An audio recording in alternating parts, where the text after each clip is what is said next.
Well, thank you for staying with Daybreak. The conversation on women and leadership continues right now. Keep your views coming at Trevor Mbija at Citizen TV Kenya. Use the hashtag Daybreak. Let me introduce my guests real quick, beginning from my right. Rachel Mwikali, founder, CGHRDs. She'll explain what that is in just a bit. And Wanjiru Nguhe, she's a lawyer as well. Thank you so much for making time, both of you. On my left, we have Marianne Wanjiru, community activist. Thank you so much for making time. And Edita Chieng, political aspirant. You remember her from the Kibra by-election. And Edita, I'll actually start with you on this conversation. What is your assessment of women empowerment initiatives in this country? Have we at least tried to level the playing field? First of all, I want to appreciate the women who have been in the struggle for the longest time, because those women has really fought for this country. And right now, I will say we have improved a little bit, because right now, even as an individual, I have a voice in this country. I can talk anywhere about my mind. And also when you come, for example, in the community, like where I come from in Kibra, we have a lot of women empowerment initiative, which means we are really promoting women agenda, and they're working in the community to ensure that women are getting enlightened every day in matters of development. Yeah. You have tried to run for political office. How was that experience for you? The experience was really nice, because at first I was not sure what I wanted, and when we lost our member of parliament, then I saw an opportunity to get in this space, venture in this space, and also explore.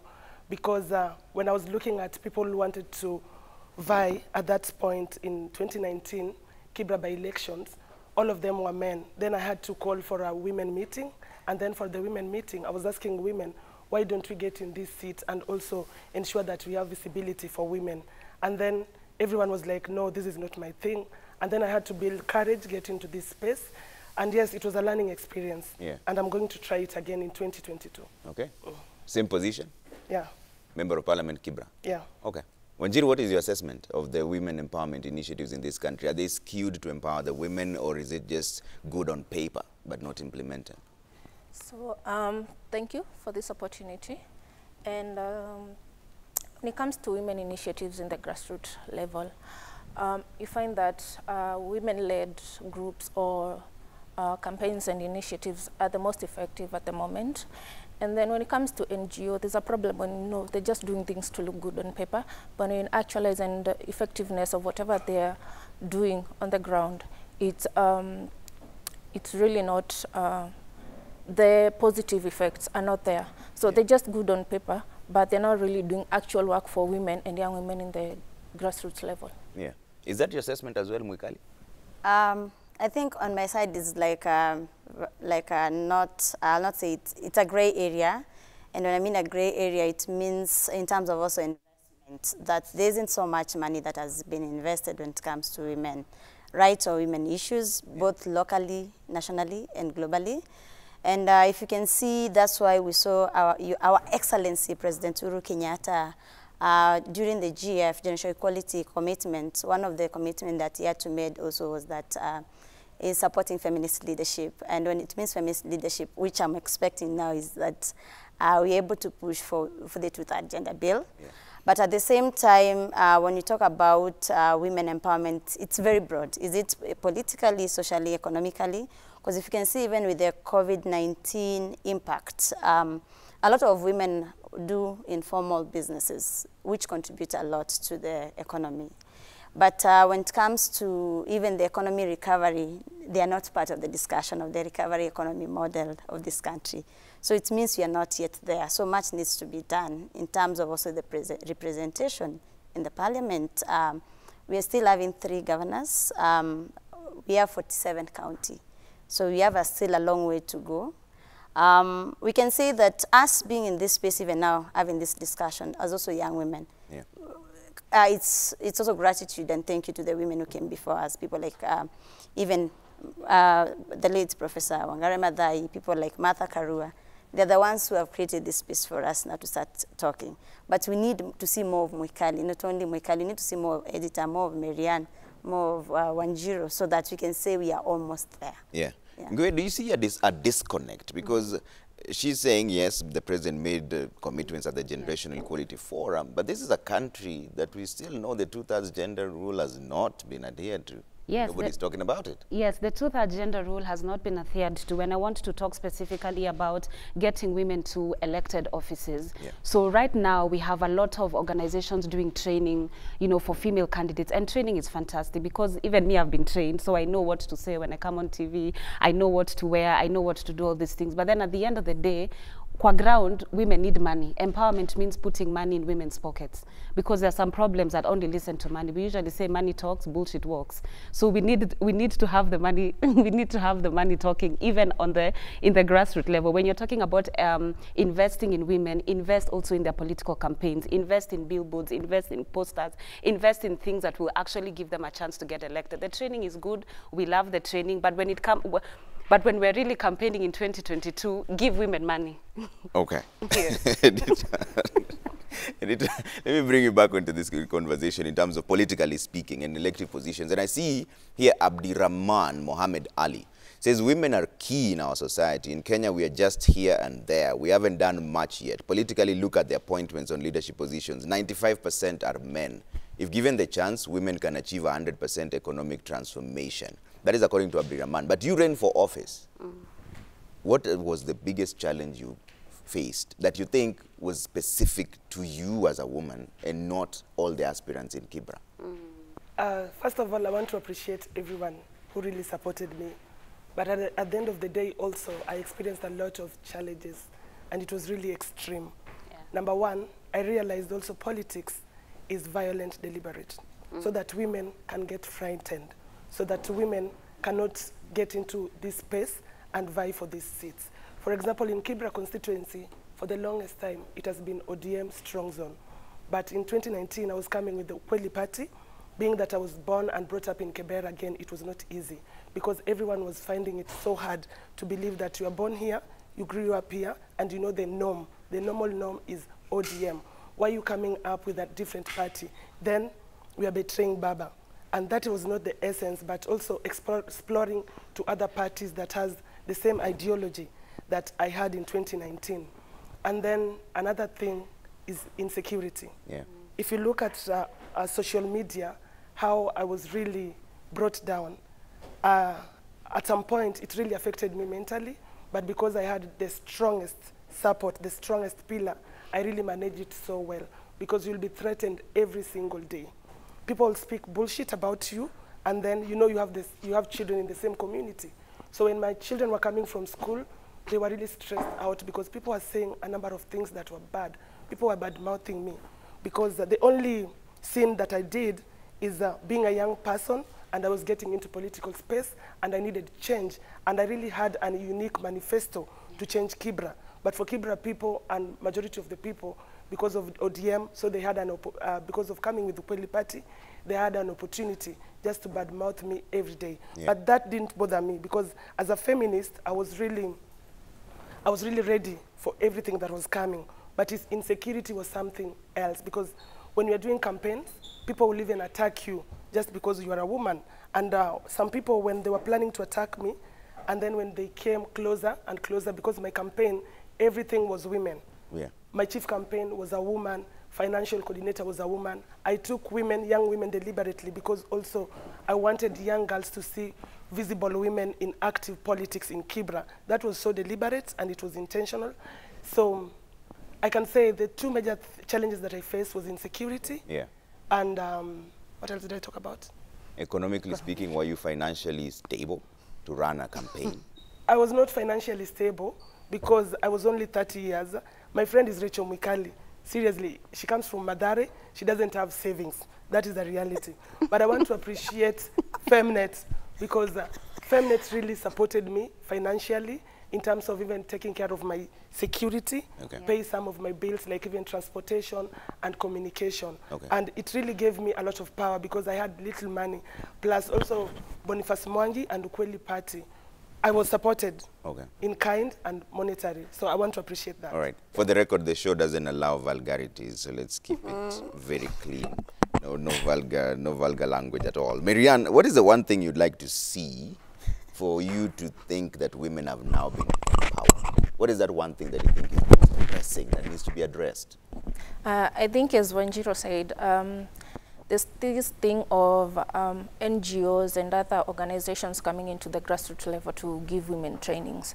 But then again, you're giving a woman who doesn't have funds training, you know, on business and how to start a business and how to run a business. But then again, where is she going to get the money to start a business that you have come, you know, to train her on? So I think economic empowerment is key.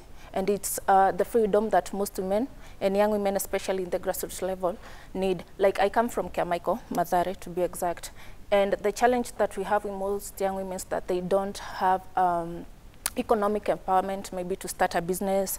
Other have finished even Form 4, and they don't have even the funds to go to college or university. So I feel like if we can open up doors for economic empowerment, then we can start realizing that dream of women empowerment and start seeing the fruits of Marianne, is it because they don't exist, or is it the people who are not aware of them? We have other affirmative actions like Women Fund. We have that. We have AGPO, Access to Government Procurement Opportunities, which allows the women to get more than 30% of procurement opportunities. Is it that this doesn't trickle down to the people, or is it the people who don't know those opportunities exist? So you said a good example, AGPO. AGPO is for businesses that are registered limited businesses, businesses that have a business name registered in Kenya. And if you like, at the grassroots level, not many women are educated. Wamefika class 8, Form 4, and then they stop from there. And now the technicality of applying for these opportunities that the government is providing, are they providing assistance or education and trainings on how to be able to access these opportunities? So that's a major challenge, especially, and also because not many women at the grassroots level like have a smartphone or are online all the time. And these things have come at this age and era, people are applying online. Are they availing the technicality for women to be able to register or to apply for these opportunities? Yeah. And that's an important point, because Mwikali, you know, you've been in this sphere for quite a while, and now you know the Generational Equality Forum happened, the commitments were made, more than $44 billion was there. But how do we get that money to the people who actually need it? Which forms do you think would work? Do we go the CBO way, or what happens? Because there's always the rigors of bureaucracy. The money is there, it's been announced, but the people don't feel it. I think when it comes to women's rights, and when I say women's rights, is both women's and girls' rights, we need to move out of this bureaucracy, because we don't need structures already that are there. Mostly these are patriarchal structures that work against women and girls to ensure they can get the funds. It's usually like the moment, like for us, I'll say, when you told me to explain even what us Coalition for Grassroots Human Rights Defenders do, we are a social movement. But you would find like we've been doing all this fantastic work, even during this time of COVID, that the government was supposed to be doing, but they were not doing, even like giving COVID assistance to people. But we would get support from friends, family, and community members. But the moment you put this restriction, like it's a must, you have to be registered, you leave other women. Because already the system, the way it's created, it does not benefit women. And that's why you'll see, for example, even the program that we are running now, it's called Grassroots Feminist Women Lab, supported by Forum Civ. And having these ideas coalition, it's the point. If you remember last time when we were here at the show, Trevor used to say, I'm dreaming a country where it has feminist values and feminist leadership. Already I can see we are having the policy, but now, even like my local chief, my local MP, member of parliament, does he really understand that there were commitments that were made by the president that he can bring the funds in the ground? But initially also they need to change the system on how money is being brought to the women in the local group. Because this system also excludes. It's not the system, as much as we are saying leave no one behind, but the political system in this country, it leaves especially the women who are vocal and women who are also liberators within the community. Unless you are a campaign manager for that politician, unless you are someone who was in that campaign team, when you will access these funds. For me, I'm very cognizant, and in terms of also watching, in terms of even as coalition within the feminist project that we are doing, the one I say was supported by Forum Civ, in following up even this commitment. Yes, they were saying they were committed in Paris, but does it translate with local community? Does it translate with the girl also when it comes to SHR, like sexual reproductive health and rights? We have been seeing also women about the issue of also sanitary towels. We should not be in a country where until now we have to tell people, can you please donate, we give girls sanitary towels. Or can organization bring sanitary towels? Because also like if you look at the ancestors of civil society also organization, it's not like we are here to complement what the government does. But most of the time, the government has not been doing its work, and that's why it's left to civil society, especially women rights organization, which becomes harder. Yeah. And if you look also based on the EWID report, that's the Association for Women's Rights in Development, it's only 1% of development aid that comes to women's rights, not even governance. So if you trickle down to governance, if you trickle down to economic empowerment, there's a lot of restriction. Yeah. And even I wanted to attach the issue of what they're saying about socioeconomic rights. See a lot of women, is it Tala or the different companies, they usually target women, but the rates of the returning the money is usually high. So it keeps women on debt all the time compared to the number of men. Because also majority of men don't, the economic situation favors them compared to them, to the women. But I'm not saying, like in a country, even like if there's one front of now even organizing these countries around socioeconomic rights. Yeah. And what would it take then? Do you think it's a matter of lack of goodwill from the government, or is it just the people who don't focus on the right things? This is a country where if you walk into any washroom, you will find condoms. Why can't we find sanitary pads there? Yeah. Because this is a matter of choice and need. Yeah. Is it a matter of goodwill? Yeah. I think for me, I'll say it's a matter of goodwill and political willingness to support women and girls. And this is the high time even as women movement. But also I'm like in that point, gender issues should not only be left to women. It should be like a collective country issue where we are saying it's very important the government to invest on our women, because also women's right is also human right, and because also women needs are very important when it comes to, we're 21st century. Yeah. So we can't be saying condoms are there for free and then girls, it's like even during the COVID, when girls were sent back home, and majority of the school, yes, even if they were getting the sanitary towels, but it has never been effective. Not everybody gets, and also like women, we are not homogeneous, girls are not homogeneous.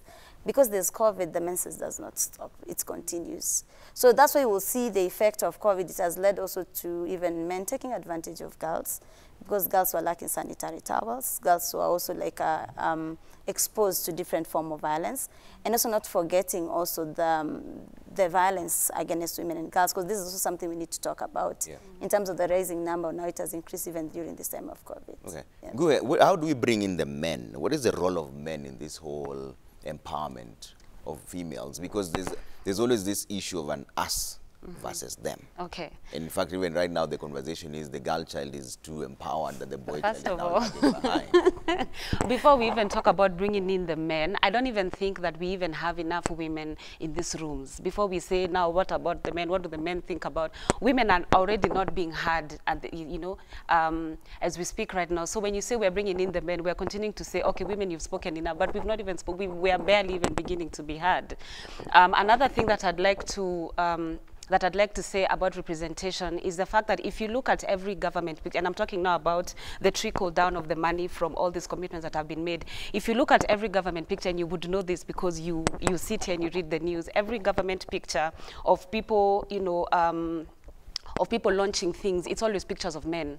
It's always men in a manual, it's always men in government meetings, it's always men in committees. Now the impact of that is not just a picture. The impact of that is every decision made in that room with only one gender means that the decisions made there will only benefit one gender.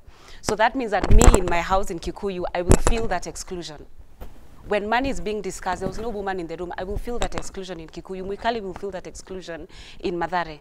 So by the time you even decide that we are bringing in the men, before we bring in the men, do we have enough women at the table? And my answer is no, we don't have enough women at the table. And so maybe the men need to help to bring the women to the table first. Bring the women to the table, make it easy for women to get to the table, or we can do away with the table and just have a room and all of us can just walk in and stand and have the conversation if the table is too small for all of us. Yeah. Yeah. Edita, you know what I find interesting about this is that when you speak about statistics, the number of women are actually more than men. So is it that, are we culturally in tuned in such a way that there's that deliberate exclusion of women? Or is it that the women themselves, their mindset needs to change so that if they decide to choose one of their own, there's not much the men can do? So for me, I'll go back to those days and I'll speak about a little bit about patriarchy and the effect of patriarchy in modern world. How my mother was nurtured and how I was nurtured is two different things. For example, previously, women were denied a lot of opportunities, such as education, which means their level of empowerment is so down. But today, I'm not that much empowered, but I'll call myself an empowered woman. I will see the difference. And I saw the difference when I was still a little girl. That's why I joined politics in Kibera in 2019, because there was a need of women getting in this space without apologizing. And at the same time, also in Kenya, we are still under retrogressive cultures, because retrogressive cultures all the time, they lower women's self-esteem. Retrogressive culture will tell you, as a woman, you don't need to be strong. As a woman, you need to be submissive. Apart from retrogressive cultures that have been existing, we can go also to religious, because also religion has played a bigger part to ensure that women are underrepresented in matters of politics, economic, and social of this country. Because religion, Kenya is a religious country. Everyone believes in the Bible, everyone believes in Quran, most of us. And then what do we preach at home? For example, I will use the Catholic Church. Every person who is a priest is a man. It tells us that then women cannot be priests. If you are under that religion, then you'll believe that men are powerful every day. I'm not saying that men are powerless, but there is importance of bringing women on the table, the way Irina said. There is importance to ensure that women are represented effectively. For example, Kenya has ratified a lot of so many protocols, treaties, but in this modern world, in 21st century, these protocol, the policies that we're having are not implemented. These policies are not enforced. Then it means this is a violation of women's rights, because when we speak about politics, politics is human rights. Anyone who is 18 years and above who wants to get into real politics, as much as you have a voter's card and you are a registered voter in this country, then you have an opportunity to explore in this field. So the policies that we have, and also we saw the president every day with our tax money, the president is visiting so many countries to sign the treaties. Then why don't we implement these treaties? Yeah. We have a very important document, Constitution 2010. Up to date, when we speak about underrepresentation of women, 2/3 gender rule, where are women? Globally, we only have 23% of women in the seats of Senate and Parliament. Where are the rest of the women? Yeah. Why don't we bring women who are in sports, women farmers, women mama mboga to this space and empower women politically? It is because elite men who are seated in the parliaments, when they see a woman like me, they feel there is a competition. Where is the editor going? Then how do we ensure that this editor cannot reach in this level? This is what they want. And again, gender issues is not a competition, but because resources are involved, and I will urge women who are listening to me, then we need to compete. Because if I don't work, if I don't go for these resources, it means I cannot feed my children. It means I cannot feed my community. Another challenge that I saw also, after election, and during this COVID, people were coming to me and then they were saying, Mwesh, watoto wangu wanalala njaa. I was not elected. But during election, during COVID, I had to feed more than 5,000 families in Kibera. It was not easy as a young woman. Then there is importance of bringing young women and even senior women in the space, not because they are women, but because also they're capable to lead this country. Yeah. So Marianne, you don't think there are organizations that are doing this? You speak a lot about NGOs, but let's now talk about the political field. We have KEWOPA, Kenya Women's Parliamentarians Association. You don't think women can organize and coalesce around themselves and run their own agenda, even if the male species doesn't seem to understand it? So for the longest time, the small NGOs we have, the small CBOs we have in the community that are working towards attaining women issues and articulating women issues are women-led most of the time. And these women who are leading these organizations are just grassroots women. Women, they don't even have degrees. They don't have those big certificates for education. They're just women who want to see positive change in their community. Now, when it comes to women politicians, I have to say this and take me on record. I call them flower girls, because they come to a grassroots, areas. They campaign, I'll do this for women, for the women, I'll do this for the girls, and then they come back after another 5 years. Once they get that seat, once they are elected, they become flower girls in parliament. They are doing dilly-dally, funny things in parliament, but what these issues that they came to campaign with, these campaign agendas that they came with. I'll do this for the women, I'll do this for the girl child. And something that Rachel has said, women's rights are human rights. They're not doing us a favor by championing for women's rights. Okay. Yeah. Mikali, is that your assessment as well? That No, they're I flower think girls? I think I have Is that a fair I think I have a different view. Yeah. And a different view in terms of that, one, acknowledging that women also have been socially in a patriarchal system that always favors the privilege and power of men. And not, also on record, that not all women are pro-women because of patriarchy. But it does not mean that women don't work together.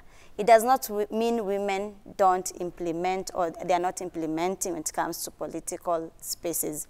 Women are working so hard. You can see people like even Millie, the way she works in parliament, the kind of bills she pushes. People like the way I said, even Shefa Okore with Ukweli Party, the role she has been playing in terms of also bringing this narrative that we need to move from just a party politics that it's more ethnical to a more ideological party politics. But also you need to understand when you talk about party politics, who owns these parties? Majority of parties in Kenya are male leadership oriented. And then also if you look also membership, and that's why even being here on national TV, I'll encourage as many women, especially young women as possible, become party members, not party supporters. But they are party owners. We know who are the party owners even in Kenya when it comes to, when you see hii ni ya huyu, ni ya nani. But also they are party members, and party members are the ones who make decisions. The ones also contribute to party. Yeah. But if we leave it to becoming the party supporters, come 22 is when we want to engage in politics, it means all these men will be making decisions on our behalf. And if you can look the political, the way Editor was giving an example, it's very violent.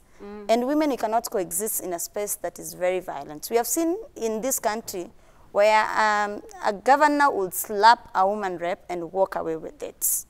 We have seen in this country where when it comes to body politics and biology, is usually used against women who speak out. So we need to be very clear in terms of ensuring there's that enabling environment for women to be able to vie into political space, especially young women, and to be able to know and acknowledge the gains that they are pushing. And when I mean these gains also, it's now assuring the kind of efforts they've been able to push. Yeah. And I'll give this example even in terms of the organizing in the country. Most of even, because I'm not only looking into politics, because also personal, it's political, even in civil society space. For most of us to reach where we have reached, it has not been walk in the park. Yeah. It has been also people who have held your hands, both men and women, that have told you can make it. Here's the advice. What are you taking? At the same time, what I usually think that is usually left is that, yes, after you have entered into parliament, are you being mentored to understand even the issues? We have seen even Pasaris being attacked, for the women rep for Nairobi.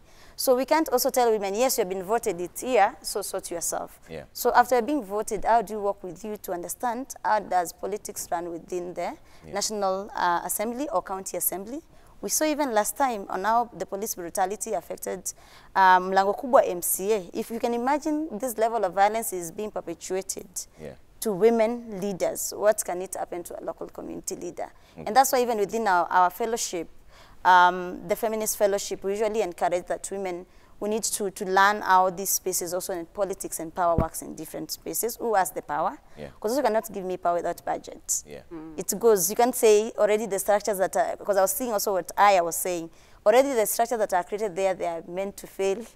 And if you look at even the heads of state in Africa, they are male, but at the same time, they put women into those structures that have not been restructured to be positioned to fail with no resources. Like a woman rep seat, how many budget do they get compared to a member of constituency? Member of parliament. And what do you think in terms of, in fact, I wonder whether, do you think women are judged differently from men? Because like what Marianne is saying, she says that some of them are flower girls. I know members of parliament who are men who have not said a single word in parliament all through. Nobody talks about them, though, but people talk about women. People talk about the women. Before I answer your question, there's something I want to correct. I talked about women being given money to run for office. And the thing is, when we're talking about politics and campaigning, we need to change how we look at campaign financing. Because our politics is so deliberately expensive to the point that even if you have the leadership skills that you need and you don't have the money, you will not run for office.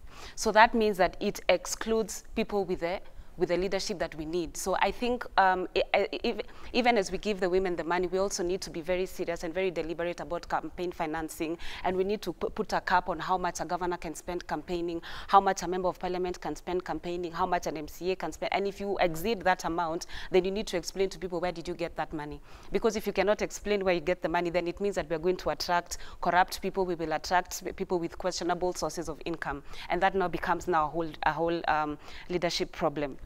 Now, I just needed to say that to get it out, because I felt like I misled people and I left it hanging. Yeah. Now, to answer your question on whether women are judged differently, of course women are judged differently, because we have social and cultural factors that hold us at different standards. There's a way a woman is supposed to behave. You're supposed to just, you know, be nice and feminine, and we have determined what is feminine and what is masculine. So to be loud and opinionated and out there and occupying space is a masculine thing. And for women, you're supposed to be like this, you sit down, you do this and that and the other, and that affects even how we look at leadership. So when it comes also to what she said about flower girls, I really believe in affirmative action. I believe that women need these nominated seats, because it's important that women associate leaders. I mean, it's important that people, the majority of the population, associate leadership to women. And that is where, for me, the nomination comes in. And also the standards needs to be the same. You can't say that a woman is not performing. Also, the thing about giving women seats, we need to ask, who is giving these seats? Because many people will say, oh, you were given a nomination seat. Okay, so you have already established that I have been given this seat, so someone owns this seat. Why are we not questioning the people who own this seat? Because if you own the seat, then it means that I have to play by your game. And playing by your game then will make me be called a flower girl. Because I don't have, fine, yes, I have the seat, but I don't really have the real power. Because if you gave me the seat, then you can take it away from me. If I say something out of line, you can, if I color just slightly out of the, you will take it away from me. So I have to play by the rules, and most of those rules are patriarchal rules. Like she talked about who owns the political party. The political party is one that comes up with the nomination list. And we know the politics around nomination. We know sometimes you have to sleep with someone, sometimes your husband has to give money to someone who will give money to. It's a whole network of patriarchy and a whole network of men who hold this power. So the women who are allowed in these spaces, and I'm using allowed very deliberately, they're allowed by someone with the power. So this person plays the flute and you dance. When they stop playing, you stop dancing. When they start playing again, you start dancing. So it's a very, it's not, it's, yeah, let me just Edita, what do you think? Because it's Miriam who brought this up, calling them flower girls. Yeah. And you have been running for office. First of all, I want to slightly disagree with that point, because also Irene has really spoken about it so well, and Rachel. And for me, just a reminder, not every woman or any other person that we are going to elect is going to push women agenda issues. Yes, there's also that, yeah. Men have refused deliberately. Yeah. And even women who are in the parliament today, some of them maybe are not activists, were not activists before, so they don't know the difference. Some of them were elites since they were young people. They've not struggled as different women. And at the same time, also I want to appreciate the difference of women, because women are not homogeneous. Women are different. They have different tastes. Women have different age, whether they are old, young, whether they are elite or not elite, whether they come from rural or urban settlements. So it means women needs are different. So with these, even if you elect me editor as a woman, then if I don't have women agenda in my mind, I cannot go to the parliament and push women issues. Yeah. So we need to be so careful when we are pushing about women agenda, and especially women in politics, because we need women who will get there.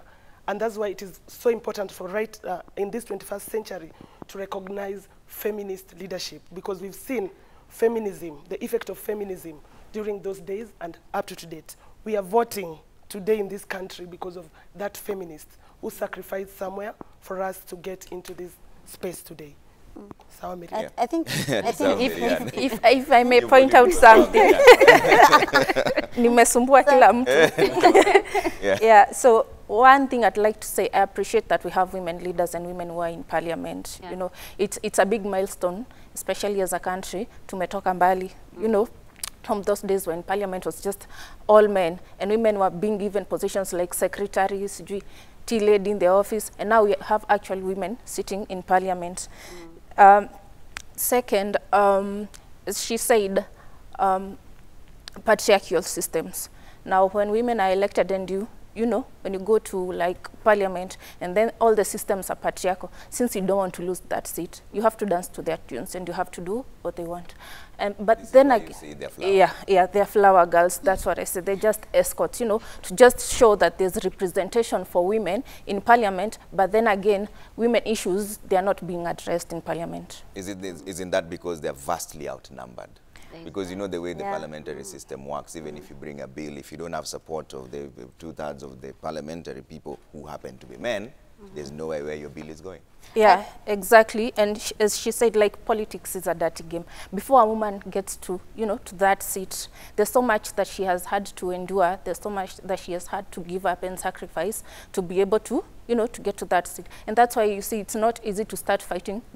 You know, the majority wins at the end of the day. Yeah. But I think, Trevor, one thing that I really wanted to add is that I see, the way I said, I see politics not only in political spaces. Yeah. Even being that Nyumba Kumi woman leader is not a joke. Yeah. Yeah. Even a church, is it pastor? At community level. Community level, Yeah. even being in these boards where decisions are made, especially if you are a woman coming from informal settlement, as in ghetto. Because first, this is the politics also people, like the politics of even language sometimes. Yeah. Like, do you really know how to speak English? How do you pronounce? Which leadership is not about knowing English or not. Yeah. Sometimes it works, because, and I think it's even important when now also we are moving to 2022. We need to ensure like even these spaces are inclusive of the women from a local ground. When it comes even to power position. Kama yenyewe siwezi vaa high heels, hata mimi nazaitwa mheshimiwa. Ama itazaitwa mheshimiwa. Si ati lazima nivae high heels, you see. So the point where also we are able to acknowledge that women are coming in different package, Yeah. and they are leading. And we have seen leadership of women in different sector. Even in household, like the lowest unit, which is a family, or now even women work with small budget and are able to manage and think what with the unpaid even care work, how are people going to eat, and how is the even economy and the country is run.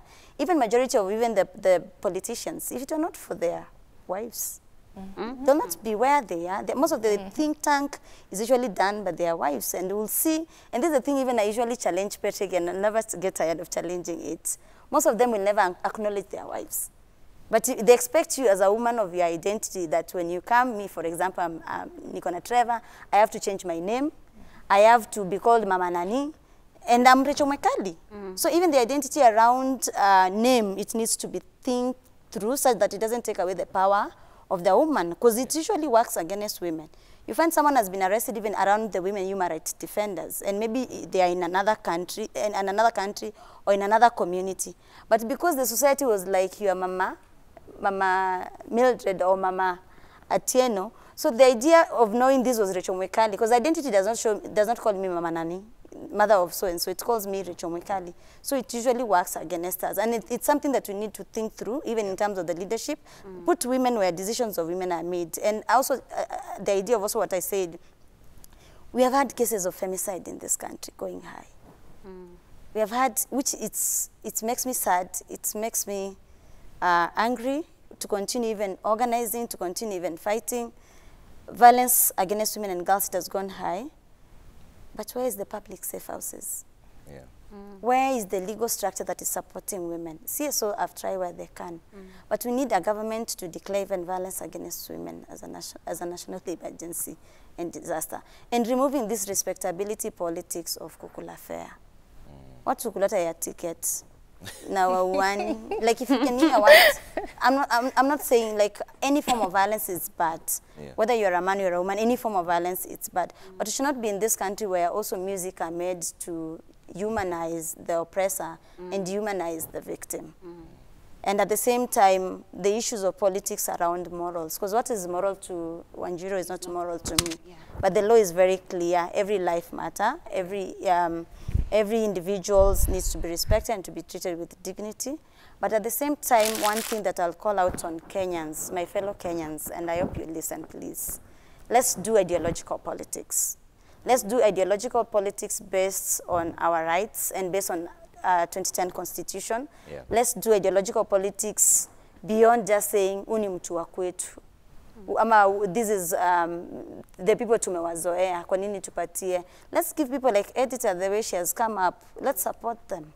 to ensure like they get into purpose. And then we fund them. So when they fail, we ask them, why did you not deliver? But if you are given handouts, it means when that person gets into power, Okay. We're running out of time here. I'd like to get closing remarks from you. How do we turn this around? And Guhi, I'll start with you. Yes. How do we turn this around and ensure that the women are involved in all spheres of life? Yes. I usually say, you said no vulgar language. Okay, I usually say... No vulgar language. The one who started this vulgarity. I apologize. I apologize. I'd like to say, I'd like to really challenge political parties, because that is where, you know, that is the vehicle of power. Political parties are the ones that form government. Yeah. So if you have a shambolic political party, then it means that you will form a shambolic government. If you have a political party that does not have representation, then it means even the government will not have representation.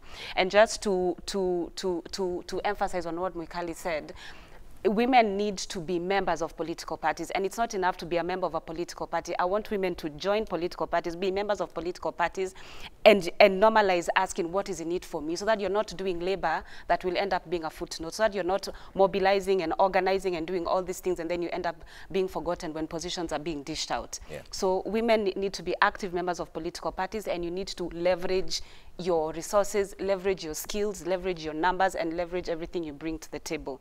I think it starts at the political party level. And also I want to insist on campaign financing. Let us have a cap on how much an MCA can spend campaigning, how much an MP can spend campaigning, how much, so that if you go beyond, then we will ask you, hey, where did you get that money, and why are you spending this amount of money? Because when they get elected, they have to return their money, and how will they return their money? By stealing from us. Okay. Yes, so the political party and campaign financing, very, very important. I think also, Trevor, like what you're doing now, Yes, yes. Like bring, not the usual suspect face. It has also flipped. I knew you're not going to let that go.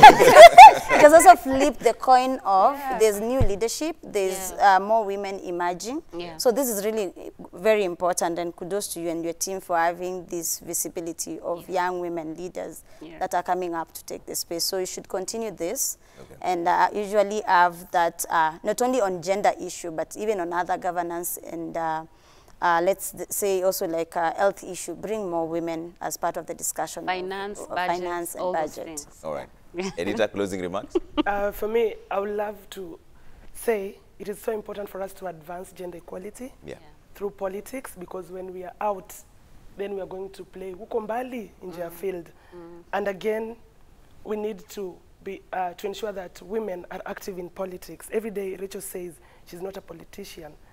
And I feel like, Rachel, don't say that. That is mine, Rachel. And it's because if you are not pro-politics, Rachel, then this country is sinking. Because women like you can see us, Ukombali, and then you'll say, this is how I can support these women in politics. But when we fear politics, when we don't want to be associated with politics, then we are damaging women's movement. And again, also, I would love to invite all women in this country. We are going to have the Women's Voice and Leadership project.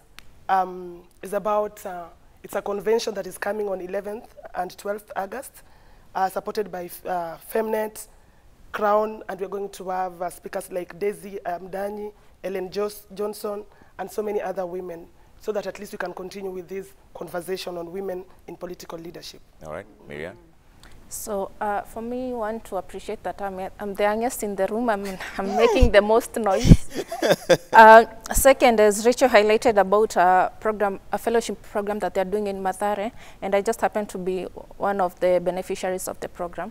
Yeah. So it's simply to empower young women from all dynamics, be it you're a businesswoman, be it you're a career woman, be it you are an artist, even young single mothers as well, to empower them on life skills, the dynamics of leadership within the community. And for me, I'd like to say it's been a game changer for me. I think I'd not be able to talk of anything on this show by now. And Wanjiru just happened to be one of the facilitators, editor as well. So these are women that I look up to when it comes to feminism and women leadership in the community. Second, women, it's high time as young women we stop saying that politics is wanasiasa. Everything is political. Even me being seated here today, this is a political decision that has been made. So we need to be more involved, so as, you know, for our voice to be heard and to be able to engage in these decision-making platforms. All right. Mukali? Can I? Oh. Relax. I think You had your first. No, just I one thing. think Okay, for finish, me, I'll give you. I'll just throw it. Let's defend the 2010 Constitution. Yeah. Let's continue, even for the men who see violence, call out your fellow men. That's also accountability. Okay. Call out and tell them what you're doing, it's wrong. And as feminists, we are here for a social justice country. Okay. Yeah. And where women's rights and intersectionality intermarry the issues of what we are facing. Yes. So viva to all, every Kenyan. We should not get tired. I know most of us, even now, because of also our mental health crisis, is a big issue. Yeah. But let's be there for each other. Let's organize. Let's liberate this country, especially now, Yeah. as we head to election, so that we do peaceful election. You wanted to. Yes, do I just a wanted to second say closing something. remark. Yes, just to shamelessly plug myself. I usually have conversations on YouTube where I talk about the impact of underrepresentation when it comes to women. Yeah. It's called Mine is a Comment. It's a podcast that we're doing with Sema Box under the Dada Podcast Incubator. So please check it out on YouTube. Mine is a Comment. Okay. Yeah, I would be very annoyed if I came and I didn't. All right, let's bring up all the feedback before we close this. And right now, let's see what you're saying. Evelyn Grace says, it can only be fair if I see a woman from an unknown quarters of this country with leadership skills being considered. Even the ambassadorial slots are for the who is who. Okay. Yeah. Engineer Lazaro says, women have been empowered enough. It's now time for them to come out from their comfort zones to fight it out with the men in elective positions. Donated seats should now be left to the people living with disabilities. Okay? Biro Kelo says women empowerment should begin from villages and we should stop mistaking it with representation in the government. On matters politics and governance, most women have viewed their gender as a disability. That's not our opportunists. Well, most are opportunists, that's what it says.